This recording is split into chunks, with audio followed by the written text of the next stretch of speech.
বাসায় এইরকমভাবে একটা আমের আচার যদি করা যায়, টক ঝাল মিষ্টির এই মোরব্বার রেসিপিটি যদি করা যায়, তাহলে কিন্তু আপনি এই আচারের প্রেমে পড়ে যাবেন।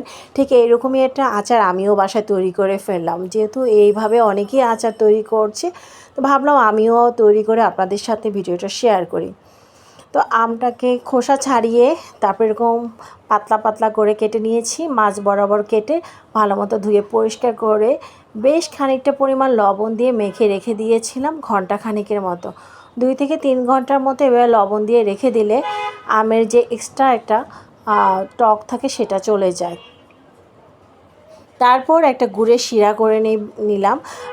গুড়ের শিরা করে নিতে হবে এমন কোনো কথা নাই, আপনারা চাইলে চিনির শিরাটাও দিয়ে এই কাজটা করতে পারেন।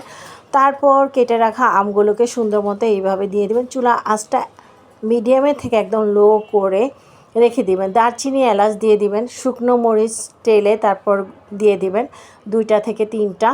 তারপর বিট লবণ আর দিয়ে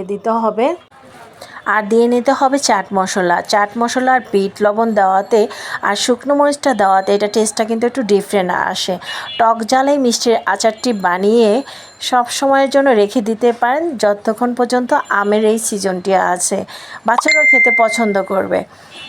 আজকের এই টক ঝাল মিষ্টির আচারটি কেমন লেগেছে অবশ্যই কমেন্ট করে জানাতে পারেন। আপনারাও চাইলে আমার মতো এইরকম করে আচার বানিয়ে রেখে দিতে পারেন। কেমন হলো দেখতে অনেকটা ইয়াম্মি লাগছে। আমি বলবো বেস্ট আচার, খুব সহজ। আমার মনে হয় এর চাইতে আর সহজ কোনো আমের আচার হতে পারে না। আপনারা চাইলে এভাবে বাসায় বানিয়ে রেখে দিতে পারেন।